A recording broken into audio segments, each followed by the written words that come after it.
I'm a native French speaker from Canada, but I have a very pronounced Acadian/kayak accent.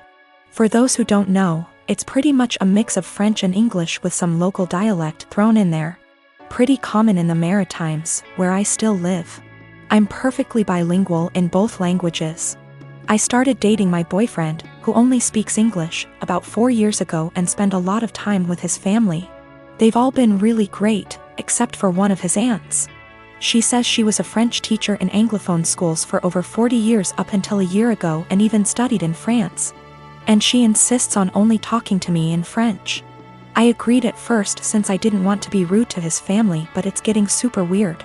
I don't understand how she was able to teach kids English or how she comes up with most of her sentence. Like I have to guess 90% of whatever she says and hope I'm right because it makes absolutely no sense. Example, she said a la citrouille la tarte va bien dans ma bouche, which roughly translates to the pumpkin a pie goes well in my mouth. When she meant this pumpkin pie tastes delicious, she constantly criticizes my accent and tries to correct my pronunciation of certain words, and tells me I need to pick a language. When I accidentally say something in kayak, speaking proper Francais standard is actually getting harder for me since I've been only studying / working in English. So last night during dinner she started going on about how Acadians were uneducated and made no effort to properly learn a language, which is total BS, and obviously weirdly directed at me. For the rest of the night I stopped guessing what she was trying to say to me in French, acting like I didn't understand anything, and started correcting her as well, which was pretty much every single sentence she said. I wasn't trying to be rude or aggressive about it, but after a while she gave up on the French and ignored me for the rest of the night. Turns out she was super pissed and told everyone I was trying to embarrass her in front of everyone. Looking back, I think I might have taken it too far by not stopping after 2 to 3 sentences, and I feel bad. My boyfriend said I was being why, while his mom said she probably deserved it. Forgot to mention that I told her a few years ago that it's hard for me to fully speak proper French as I spoke kayak all my life. Tried to explain Acadian culture, she wasn't having it, surprise, and she stopped for a while but is now doing it again. I am a bridesmaid for one of my closest friends, Jackie. I've been so excited to help. I was in charge of the bridal shower, the games, decorations, menu. I left the guest list to Jackie's sister. Due to religious reasons, I wear a headscarf. I love and am proud of it. In the group chat with other bridesmaids, I was talking about how excited I am to attend a girls-only event. I recently dyed my hair and wanted to show it off. I even paid extra to ask for a girls-only staff that day. Day of, as guests arrive, I realize that one of them is Tori. I know Tori as a family friend of Jackie's, but the few times I met her, it was before her transition to female. I was aware of it but unaware she was coming to the shower.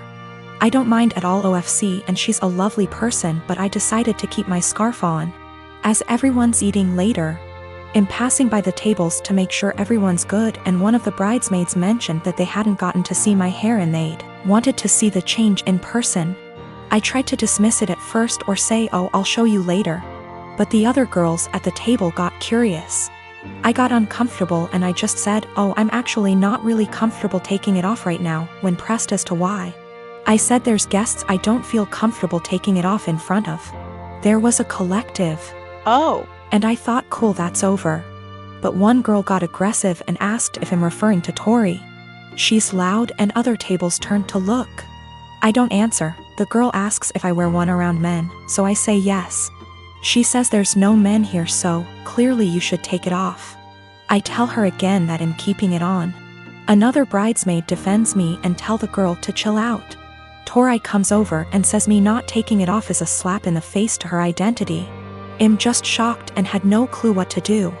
Eventually Tori and a few girls left saying they felt it was disrespectful. I feel awful that this ruined a beautiful day for my friend. It's causing more trouble with people threatening to leave the wedding over discrimination towards me or towards Tori. I don't think I was in the wrong. Just as Tori can be Tori, I can be me. I feel like it would be the equivalent of me making Tori or someone else adjust for me. I feel like we should just accept and respect each other, rather than be woke one-sided. My question is more about being honest as to why I couldn't. Jackie is on my side, but Jackie's sister is giving her hell for it, saying she purposely left out that detail in the guest list to test me. Jackie says I should have brushed it off and said I was having a bad hair day or avoided giving an answer. I didn't ever mention Taurus' name in my answer, and I don't think my answer was rude. But seeing how much stress it's causing him thinking I should have made up a lie? When I said no, Tori and a few others pushed it, and Tori gave the ultimatum that I have to take it off as a sign of respect or they would leave. I said no. They ridiculed me, my faith, and even the bride and others for defending me. They were blatantly hateful towards my religion, and Jackie's sister purposely arranged for this to happen. For the religious standpoint, I am not aware of where she is in transitioning or what her sexual preferences are. I would never ask either, as that is personal. But that is information I would like before making a decision on how comfortable I feel with exposing my hair. I married my wife Elise 12 years ago. She has a 16-year-old daughter, Anna, from her previous relationship, and we have a 7-year-old son as well. From pretty much the beginning of our relationship, Anna and I have never gotten along. I don't know how to emphasize that it is not because of a lack of trying. She just does not like me. When she was young, she was just scared of me and afraid I'd tear their family apart. Nowadays it's more of a neutral dislike rather than strong antipathy, so I suppose that's progress. Elise is a stay-at-home mother, so she relies on me for income. As a result, I pay for everything for Anna. Food, clothes, volleyball fees, field trips. I take an interest in her hobbies. I go to her games. I'm not saying I'm perfect, but I try my damn hardest to be the stepfather I can. But it's so hard. Always giving me curt one-word responses. Always having to have an attitude. She does things to get a rise out of me. Staying out late reeking of booze. Always trying to sneak boys in. Typical rebellious stuff. But I always let her know I love her and I'm there for her in hopes of her shithead teenager phase passes. The opposite is true for her biological father. She adores him. Can't tell you why. He never goes to her games, always makes excuses for why he doesn't want to see her. He forgot her birthday last month and she cried herself to sleep. Well, anyways, Friday, I came to her room to check her phone and read her messages, not a permanent thing. But she's been caught sneaking out twice in the last month, so this is her punishment. I ask for the phone, she says, "No, I'm tired of you checking my shit, leave me alone." I tell her I'm not asking again and she goes, "Just off already. You're not my real dad. You never have been. Stop acting like you can tell me what to do," before getting up and slamming the door. Like I said, guys, I'm tired. Tired of the blatant disrespect. Of being the verbal punching bag while still providing more for her than anyone else in her family. We haven't really talked since until this morning during breakfast. She asked if I could pay for her plane tickets so she could see her boyfriend cross-state.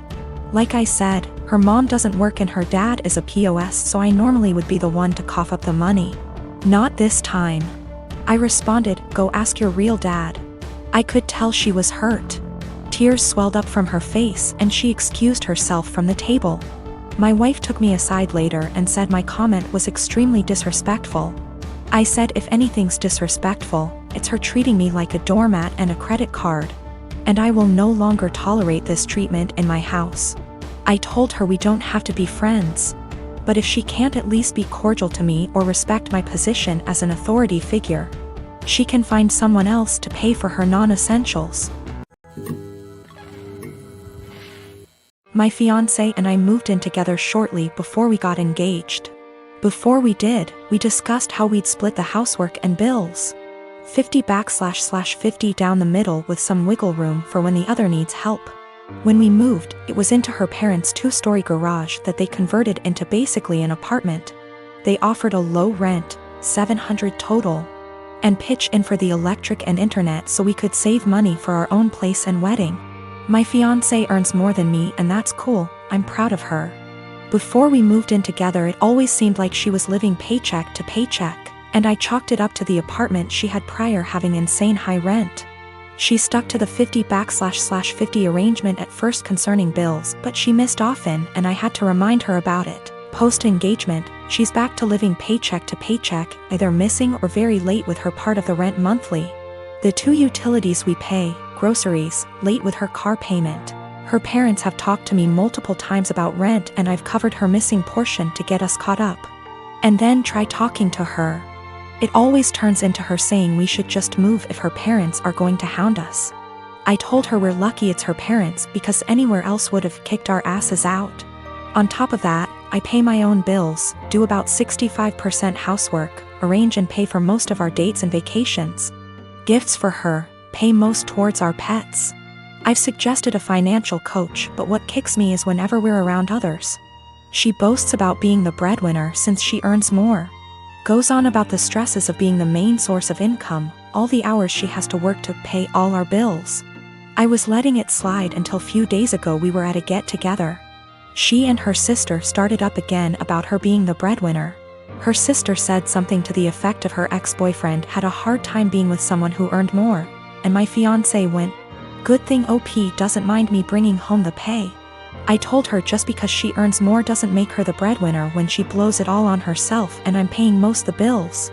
She's embarrassed now and keeps saying I made her look bad and got her in trouble with her parents, because they want to see what she spends her money on each month, but I don't think I did anything wrong. Last night I was ready to just postpone the engagement, as of this morning after a lot of talking and things coming to light. We are broken up. She insisted we could afford her purchases based off our total incomes. Her parents were under the impression she was also paying off my student loans, my car, my phone, and paying for our vacations. She didn't get evicted from her last apartment, but she was late with her rent often enough that they weren't going to renew her lease. So she didn't suggest us moving to a bigger apartment at her building. Biggest nope, I'm out. The monthly take-home amount she told me was what she earned before wage garnishment kicked in addition to mass debt. She's been doing some online stuff to make up for the money she loses due to that. I got the ring back.